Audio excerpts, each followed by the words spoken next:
Hi everyone, I'm Scott Lowe, a program manager on the Microsoft Edge web platform team. Today, my colleague Zohair and I are excited to share an update on the state of the Microsoft Edge platform.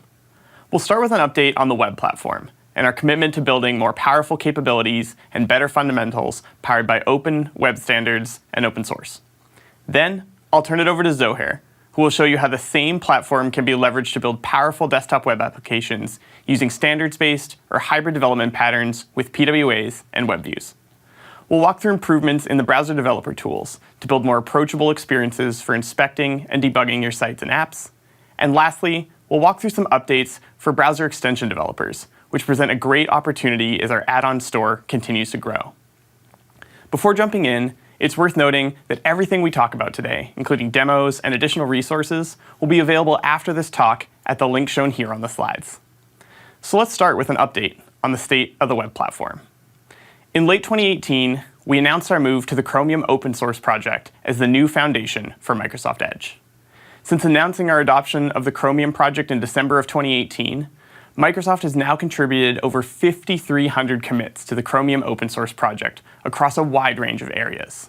Here you can see that our contributions span the entire stack, from networking to form controls to the V8 JavaScript engine. This includes over 100 changes to the web platform tests and over 550 commits to DevTools. Some of these contributions include things we announced last build, like new APIs to make the web a first-class development platform on emerging form factors like foldables, and new additions to DevTools, like the one shown here, to help developers easily test these experiences without requiring access to a physical device. Speaking of our dual-screen APIs, these APIs, in addition to several others, were made available throughout the year for anyone to test early via Origin Trials. Now, if you're not sure what Origin Trials are, they offer a way for developers to sign up to test and provide feedback on experimental web platform features before they're widely available. Last build, we announced our Origin Trials Developer Console, which lets developers sign up for Origin Trials specific to Microsoft Edge. Since our announcement last year, the Microsoft Edge team has run 9 Origin Trials on top of the 30+ run upstream by the Chrome team, which, in case you're wondering, are also usable in Microsoft Edge. The feedback we've obtained from developers has been invaluable as we continue to work in the open with other browsers, web developers, and standards bodies to evolve the web responsibly. To provide a concrete example, we're currently incorporating community feedback we received on our dual-screen APIs and are aiming to ship these as part of Chromium in the next few months. Beyond our dual-screen APIs, we have 2 other APIs currently in Origin Trial, which we'll talk about throughout this session today.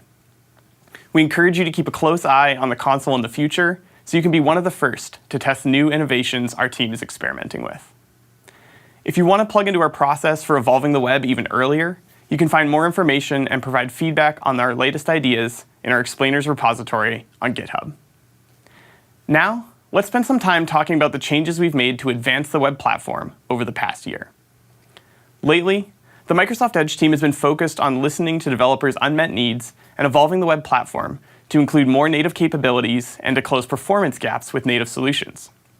This has led us to invest in a wide range of capabilities, such as delegated inking, canvas formatted text, the Eyedropper Api, dark mode controls, and more.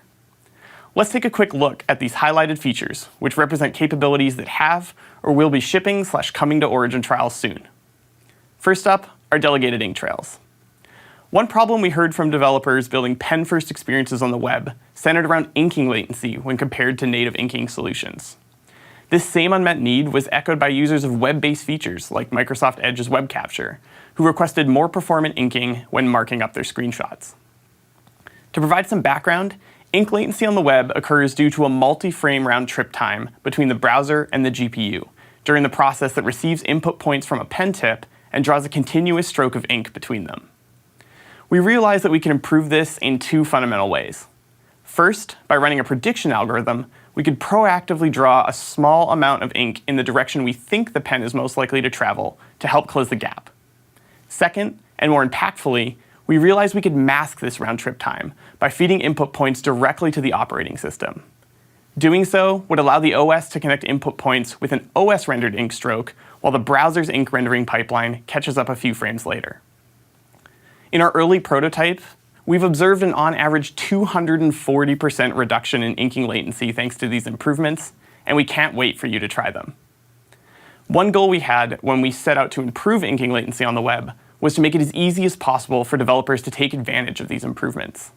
The code you see here is all you'll need to get started. Simply request a new delegated ink trail presenter, define an ink trail style for the OS to draw, and call update ink trail start point to start rendering delegated ink. We have an origin trial for an early implementation of delegated ink trails available for developers today. While this early implementation won't showcase the full latency improvements just yet, we'd love your feedback on API ergonomics as well as prediction values, which could be configured in Edge flags. The next API I'd like to talk about is canvas formatted text. In the past 2 years, canvas usage on the web has steadily increased. When talking with developers, we've seen applications like word processors, spreadsheets, and PDF viewers choosing to move to Canvas since it can easily present content where the view model and the data model are not tightly coupled. In gaming and mixed reality scenarios, Canvas is the only logical choice for presenting a rapidly changing view. In all of these cases, it's often necessary to present text to the user. But what we've heard from developers is that the current text rendering APIs exposed by HTML Canvas often fall short of their needs, requiring them to run expensive JavaScript calculations to power scenarios like line breaking and bidirectional text rendering. To solve this need, we proposed the Canvas Formatted Text API in the W3C's Web Incubator community group. This API aims to expose the powerful line breaking and text shaping engine used by the browser to HTML Canvas. This will provide developers with the ability to effortlessly render multi-line text, with support for advanced text features like writing mode, text decoration, justification, and more. Here's a fairly simple example that demonstrates how the Canvas formatted text data model works. The first step is to create an HTML canvas and to get a reference to its 2D context. Next, you can create a Canvas formatted text object, which contains an array of formatted text run objects. Eventually, it will be possible for formatted text and formatted text run objects to be uniquely styled using CSS styles. This is something that's never before been possible with text in HTML Canvas. The fill formatted text function then allows formatted text objects to be rendered with specific XY offsets and wrapped at a certain width.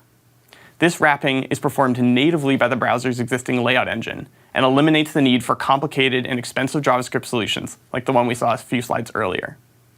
We're continuing to prototype with the API in Chromium and evolve it to add support for things like CSS styling, bidirectional text rendering, text measurement, and more. If you'd like to try this API out early, you can do so by enabling the experimental web platform features flag in Edge.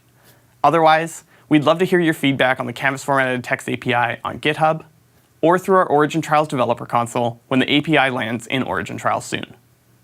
Another capability we've been working on recently is the Eyedropper API. The Eyedropper API builds on top of the color picker control by allowing web developers to implement their own UI for color picking on the web. As you can see from the code sample shown here, using the Eyedropper API is as simple as instantiating a new eyedropper object, calling the open function in response to some user interaction with the page, and handling the new color select event that's been added. We're in the process of working with the W3C and other browser implementers to finalize the shape of the API and are aiming to ship it in Chromium next quarter. Another capability I'd like to cover is dark mode controls on Windows. Last year, we partnered with our friends in Chromium to refresh the look and feel of form controls, making them more modern, accessible, and touch-friendly than ever before. This year, we continued this partnership by landing dark mode support on Windows. For developers using native form controls on sites that support dark mode, this means that no extra work is required to create experiences that look great no matter how and when they're viewed. Dark mode controls are already available on desktop today, and we'd love to hear your feedback on them. So that was a quick recap of some of the new capabilities that have or will be shipping/coming to Origin Trials soon. I'd now like to share a quick preview of a few upcoming web platform capabilities the team is excited about. The first is Customizable Controls. A common frustration for developers who try to work with the browser's built-in form controls is that they can't customize the appearance of these controls to fit their site's design or user experience. When developers re-implement form controls from scratch, they're not able to leverage the work done on the web platform to optimize things like performance, reliability, and accessibility. Alongside collaborators in the Chromium project and the OpenUI community group at the W3C, we're exploring how to make HTML form controls much more customizable in terms of both style and content. We've heard from developers that the select element causes the most pain in terms of lack of stylability and a restrictive content model. As a result, we've started our explorations by prototyping a customizable select menu element in Chromium. You can check out the early prototype at the link shown here on the slides. While exploring a more customizable select, we realized the web platform needed new primitives for the list box portion of such a control as well. To solve for this, we proposed a new pop-up element and related primitives which will make it much easier to author top-layer transient UI. We're currently incubating these platform primitives in the OpenUI community group and invite all web developers to participate in shaping them together. The second upcoming capability I'm excited to talk about is the Highlight API. We proposed this API to help editing frameworks performantly highlight text for scenarios like custom selection, spell checking, and find on page. We were thrilled to see the positive community response it received, and we're excited to see it get adopted quickly into the CSS working group. We're currently working on an implementation for level 1 in Chromium, and once that's shipped, we'll move on to level 2, which will let web developers define clickable regions to build more interactive highlighting experiences. So that was a quick recap of the work our team has been doing to evolve the web platform to make it more performant and more capable than ever. We encourage you to join web standards discussions in the community and to provide feedback on our latest APIs via origin trials so that we can best make the web work for you. Now, so far, we've talked a lot about web platform features. And typically, we talk about these in the context of websites being rendered in the web browser. But that's just one place where the web platform shows up. Many of you likely use web technologies and apps, whether they're native applications that embed web components for elements of the UI, hybrid apps, or fully standards progressive web apps. In addition to advancing the web platform, we've also made numerous improvements for developers of web apps to make their applications even more capable and feel more at home alongside the operating system. To tell you more about these changes and the latest on tooling and extensions, I'd now like to turn the stage over to Zohair. Thanks, Scott, for that update on the web platform. I'm Zohair, and I'll be covering web applications, developer tools, and extensions. You know, Microsoft Edge is actually only one of the desktop apps on Windows that use the web platform. Across all of Windows, millions of apps use some form of web content. And we tend to think of those apps on a spectrum of reach versus power. What we mean by reach is that anyone, anywhere in the world, can navigate to your website by typing the URL into the address bar of a browser. But native apps have access to more powerful capabilities, like the file system, advanced windowing, and custom DRM solutions. In this session, we'll focus on progressive web apps, which are only growing in power as we light up more capabilities for the web, and hybrid apps using Webview2, which get the best of both web and native technology. Let's dive right into some exciting developments in the world of progressive web apps, or PWAs. PWAs combine the best of web and native. They're fast, available cross-device, installable, and have growing support for advanced capabilities, all with the incredible reach of the web. The Microsoft Edge team really wants to deliver on the promise of PWAs. And we have two main ways of doing that. We collaborate with other companies and the web standards bodies to enhance capabilities in Chromium, and we experiment and innovate in Microsoft Edge and on Windows to provide tight, valuable integrations between your app and the operating system. PWAs aren't just for mobile form factors, and we're seeing increasing momentum on desktop form factors with Windows. As the new Edge rolled out to more devices, PWA usage has accelerated, and we're seeing millions of app installations and billions of user minutes each month. Those numbers are trending up as we add more features and bring on support for store-based distribution on Windows platforms. With all of those installs and minutes, we're getting a ton of feedback from end users of PWAs on what they want to see more and less of. This led us to make some improvements in Microsoft Edge itself to make PWAs easier to find and install, but we're also making Chromium-based PWAs more discoverable by adding them to the Microsoft Store. Within Microsoft Edge, users couldn't find the install button in the address bar and didn't understand the benefits of installing an app from the browser. Installation was also a little confusing, since your PWA just opened in a separate window without any confirmation that the app had been installed successfully. Rolling out in Microsoft Edge today, we've made the install icon more noticeable in the address bar and explained the value of installing in the dialog that appears when you click it. Installing produces a progress bar to show the user we're working on it, something users have come to expect when installing an app. Post-install, we show another dialog, welcoming users to the app and providing a place to promote pinning to the taskbar and the start menu, which we've observed increases engagement with your PWA. Many users also find apps in the Microsoft Store, and we don't want users to have to think or care about the distinction between web and native apps when looking for their favorite experiences. With the Microsoft Store, you can reach over 1 billion Windows 10 users, and they won't have to navigate to your app in the browser to find it. Shipping your PWA in the Microsoft Store can be done in just 3 simple steps. Start by creating an app reservation in the Windows Partner Center. Then, use Pwa Builder to package your PWA. Here's a quick demo to show just how easy that is to do. Navigate to pwabuilder.com and enter the URL for your app. Pwa Builder runs some tests to make sure that your app can be installed, has offline capabilities, a manifest, and so on. Once those tests pass, we can choose which store we want to package our app for, so we'll choose the Windows option. And then as the last step, we'll take the downloaded .zip and submit that app package to the store. That covers some of the improvements we're making so that PWAs shine in Edge and on Windows. The other way we continue to improve PWAs is with the Capabilities project, a cross-company effort called Project Fugu, with the goal of enabling web apps to do anything that native apps can do. The project is named after fugu, a pufferfish that I've been told is delicious if prepared correctly, and is deadly if not. These powerful capabilities still need to maintain user security, privacy, trust, and other core tenets of the web. Like Scott mentioned, we've collaborated upstream in Chromium with Project Fugu to bring the following new capabilities to your PWA in Microsoft Edge.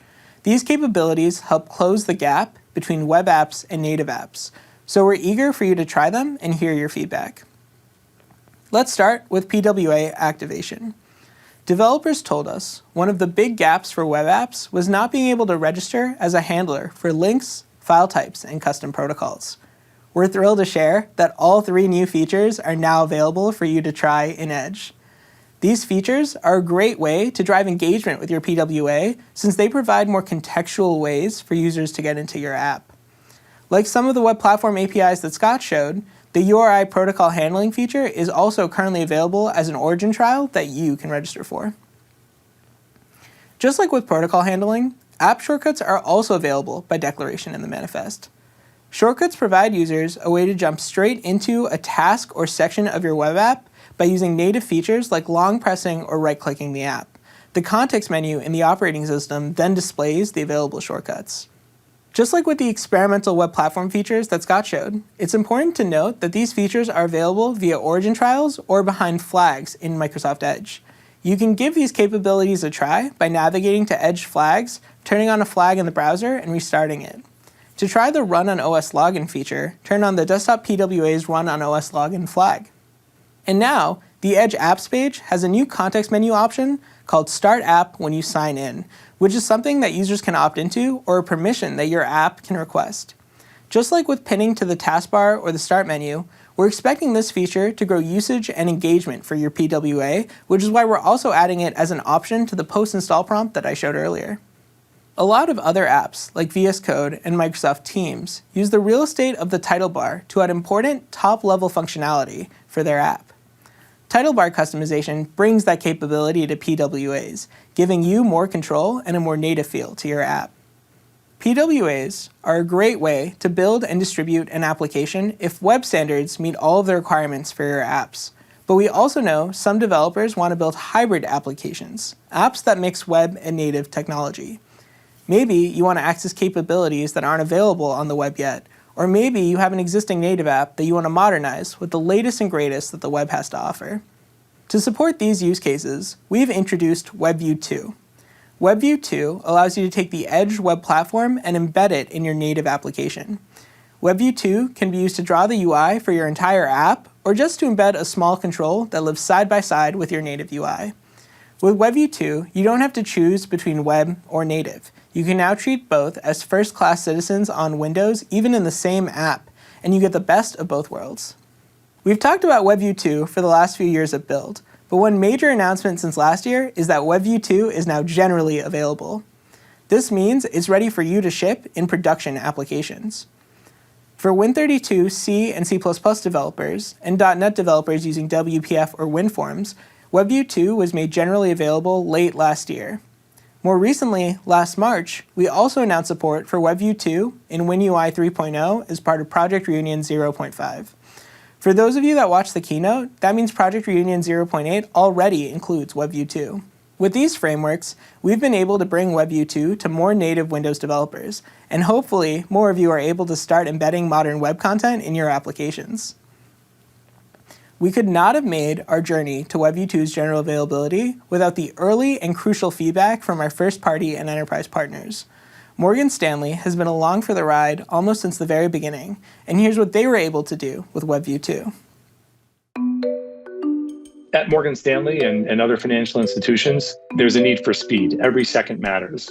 Traders on their desktop could have between 2 and 6 monitors, and the pixel placement of everything that goes on their desktop is very important and will drive directly the productivity that our traders have when serving their clients. With this many applications on the desktop, you're going to have applications that are written in multiple technologies. So you've got technologies that are both native technologies as well as web technologies, and trying to get them to talk to each other is a challenge. Until recently, we've been able to combine web and native technologies pretty well. But one thing that we've had a challenge with is the longevity and the future-proofing of these technologies because they evolve at a different pace. We've been able to use Chromium containers to almost get to where we want. The Microsoft Edge Webview2 control finally gives us an opportunity to create a very well-integrated native experience, but also remain evergreen with the browser technology that worries us so much from a security standpoint. The goal is that we facilitate the financial transaction like trading by creating this new product category, which revitalizes the desktop development through these enhanced hybrid applications. Microsoft Edge Webview2 gives you the opportunity to get the best of advanced windowing, whether it's about DOM projection, pinning, snapping windows, if you want to participate in advanced notifications, but also to be able to have access to the best breed of hardware. If you have a custom keyboard, the big advantage for developers that they don't have to sacrifice either to make a desktop-only application or a web application. They can live in a world where both of these technologies are first-class citizens. Microsoft Edge Webview2 control allows us to really do a deep native integration with the best Chromium browser technology without worrying about keeping current and security concerns. This really gives you the best of both worlds by creating a robust ecosystem for the two to work together.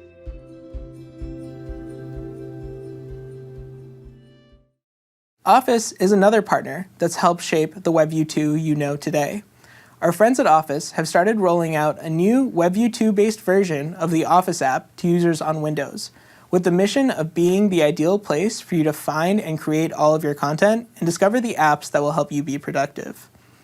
With their update to Webview2, users now have a modernized desktop experience that is more efficient and more performant than ever.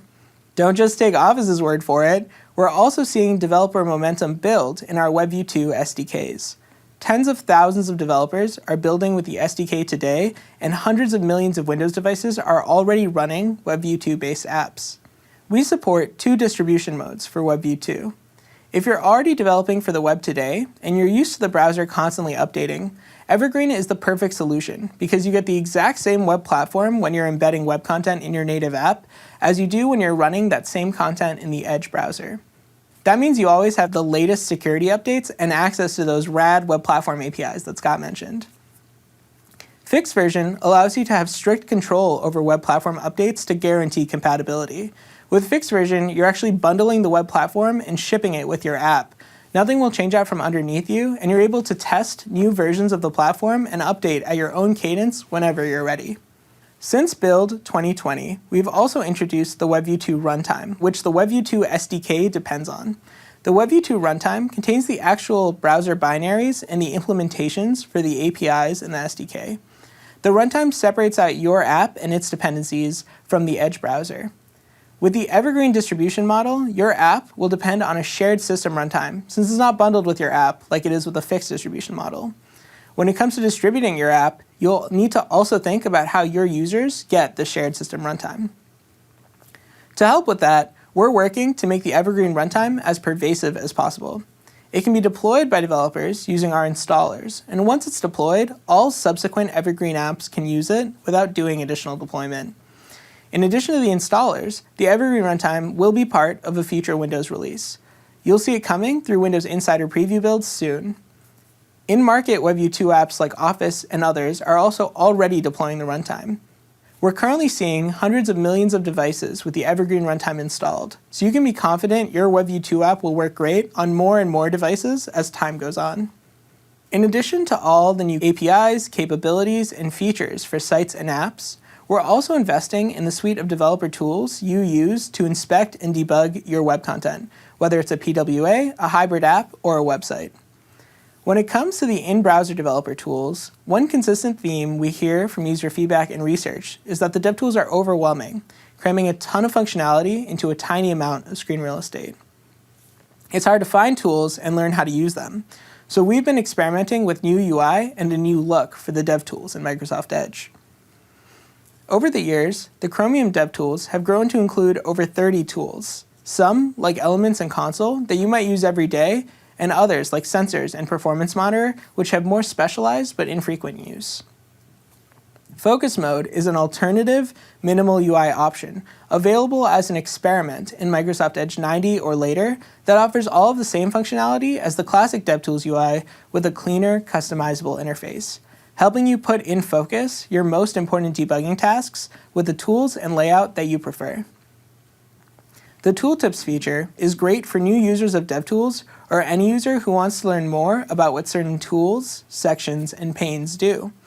When Tooltips are on, you can hover over each outlined region of DevTools to learn more about how to use that tool. Tooltips are available in Focus Mode as of Edge 90 and are available for the default DevTools UI in Edge 91. They can be accessed via the Control-Shift-H shortcut or via the Help menu in the DevTools main menu.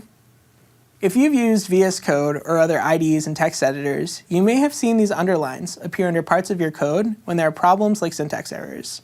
Now, the Elements tool provides a similar functionality, displaying wavy underlines to indicate code issues and suggestions related to accessibility, compatibility, performance, security, and more.